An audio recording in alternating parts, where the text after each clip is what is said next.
C'est l'heure du journal de l'économie avec Karina Chabour. Bonjour Karina. Bonjour Hélène. On commence avec l'opération de charme de François Hollande envers les patrons français. Le chef de l'État qui a reçu hier quelques 300 chefs d'entreprise pour tenter de renouer les liens après les tensions de ces derniers mois. Oui, il leur a clairement tendu la main en allégeant les taxes en cas de cession d'entreprise. Vous le savez, c'était au cœur du mouvement des pigeons, ces patrons de start-up qui dénonçaient un matraquage fiscal. Les précisions d'Audrey Racine. Depuis 6 mois, les relations entre le président et les entrepreneurs étaient tendues. Le message à la clôture des assises de l'entrepreneuriat, c'est du passé. C'est le résumé, parce que vous avez peur que je ne lise pas tout le rapport. De l'humour avec les chefs d'entreprise, impensable il y a encore quelques semaines. En octobre, sur les réseaux sociaux se fonde le groupe des pigeons, ces patrons qui s'estiment trop taxés, surtout lorsqu'ils revendent leur société. Ils avancent un chiffre, 60% d'impôts sur les plus-values effectuées à la revente, contre 34,5% avant l'intervention du gouvernement socialiste. De quoi donner au président une image d'ennemi des entrepreneurs. Aujourd'hui, il assure avoir été mal compris. Je veux revenir donc sur le malentendu qui a pu un moment, je ne sais pourquoi, se glisser entre nous à l'automne. J'entends donc une bonne fois pour toutes les dissiper et proposer un régime équilibré, juste et pérenne pour le traitement fiscal des plus-values de cession. Un système plus juste qui reposera sur un renforcement des abattements fiscaux lors de la revente d'une société. Si un patron cède son entreprise alors qu'il la possède depuis moins de 2 ans, pas d'abattement. Entre 2 et 8 ans, 50% d'abattement, c'est-à-dire que l'entrepreneur ne paiera des impôts que sur la moitié de sa plus-value. Au-delà de 8 ans, 65%. Quant à une cession pour un départ en retraite, en dessous de 500 000 € la plus-value ne sera tout simplement pas taxée. Un message rassurant pour les entrepreneurs. On a une reconnaissance qui a eu une bourde de commise à l'automne dernier. On a aussi la capacité, on redevient un pays normal. Je pense que c'est important que la France soit un pays normal. Et donc finalement la fiscalité ne sera plus le souci des entrepreneurs. Leur souci, ça sera de créer des emplois. Autre annonce, la suppression du fichage à la Banque de France en cas de faillite. Une mesure qui devrait permettre aux entrepreneurs de se relever de leur échec. Justement, nous recevrons Jean-David Chamboredon dans la prochaine édition du journal de l'économie à 7h45.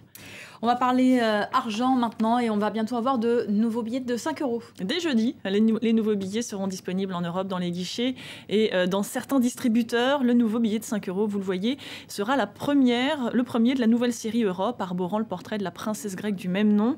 Surtout, les signes de sécurité ont été perfectionnés et rendront les billets encore plus sûrs. Les couleurs, elles, restent les mêmes, histoire de ne pas trop chambouler les Européens.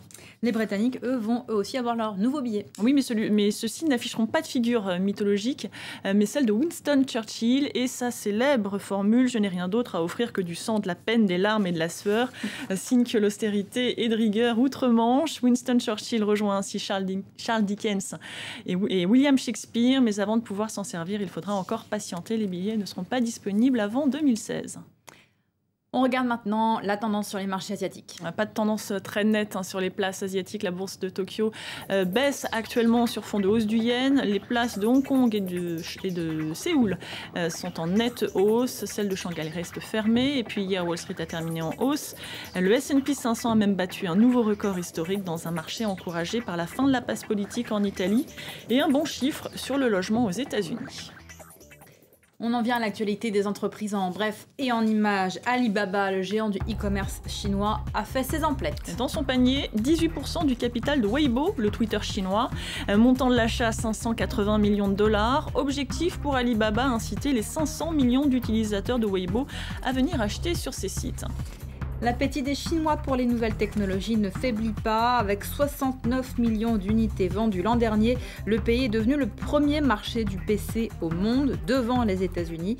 La Chine affiche aussi le plus grand nombre d'internautes de la planète. Ils sont 500 millions à surfer sur la toile. Enfin, le patron de la banque espagnole Santander démissionne. Alfredo Sanz était sous le coup d'une enquête de la Banque d'Espagne.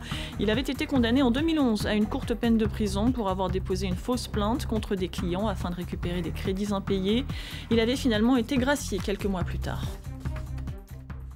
Au Bangladesh, 6 jours après l'effondrement d'un immeuble qui abritait des ateliers de confection, deux grandes marques occidentales commencent à proposer des indemnités aux familles des victimes. Oui, le Canadien Loblaws a rejoint le Britannique Primark. Elles vont verser des compensations aux proches des ouvriers qui travaillaient dans ces ateliers pour leur marque. Les producteurs locaux exigent de meilleures conditions de travail. Les précisions de Myriam Bounafa. C'est l'accident industriel le plus meurtrier de l'histoire du Bangladesh, là où la confection textile est le pivot de l'économie. Deuxième exportateur mondial de textile derrière la Chine, ce secteur qui pèse quelques 16 milliards d'euros et 80% des exportations du pays emploie plus de 3,5 millions de personnes, dont 90% de femmes. Une main-d'œuvre qui gagne en moyenne 30 € par mois, plus rentable que la Chine et l'Inde. Le Bangladesh attire bon nombre de marques occidentales, à qui il est demandé aujourd'hui d'être plus regardantes sur les conditions de travail des ouvriers du textile. J'ai besoin d'ingénieurs, j'ai besoin d'un gouvernement qui mette en place une procédure précise pour que chaque bâtiment, avant qu'il n'accueille les ouvriers, soit inspecté. Sans gouvernement, quelles que soient les discussions, il n'y aura pas d'effet. Seuls Primark et Mango ont admis travailler avec des ateliers du Rajah Plaza, l'immeuble qui s'est effondré. Primark, marque anglaise à bas prix, s'est engagé à indemniser les victimes. Cela comprendra la fourniture d'une aide à long terme pour les enfants qui ont perdu leurs parents, une aide financière pour les personnes blessées et des paiements aux familles des défunts. Je pense que c'est une bonne chose, mais ça ne suffira pas à remplacer la perte de ces familles. Benetton, CEA, Carrefour et Walmart sont également soupçonnés d'avoir des relations avec les fournisseurs qui travaillaient dans le bâtiment de 8 étages. L'effondrement du Rana Plaza est le dernier d'une longue liste d'accidents industriels qui ont causé la mort de plus de 1000 ouvriers dans le pays depuis 2005. On va prendre un peu de hauteur pour finir. Le tourisme spatial franchit un nouveau pas. Oui, Virgin Galactic annonce avoir réalisé hier son premier vol test, son premier vol d'essai réussi donc, avant plusieurs autres qui suivront donc cet été, avant le premier vol commercial qui aura lieu, lui, en fin d'année. Plus de 500 personnes ont déjà réservé leurs billets et ils ont dû payer un dépôt de garantie de 200 000 $. Parmi eux, mais on imagine qu'il n'a pas payé, l'homme d'affaires Richard Branson à l'origine de ce projet. Ce sera une nouvelle façon pour lui de se mettre en scène. On sait qu'il aime bien ce genre de coup de communication. Merci beaucoup. Karina, restez avec nous d'ici quelques minutes. Vous retrouvez Vincent Roux pour une nouvelle demi-heure d'actualité en direct.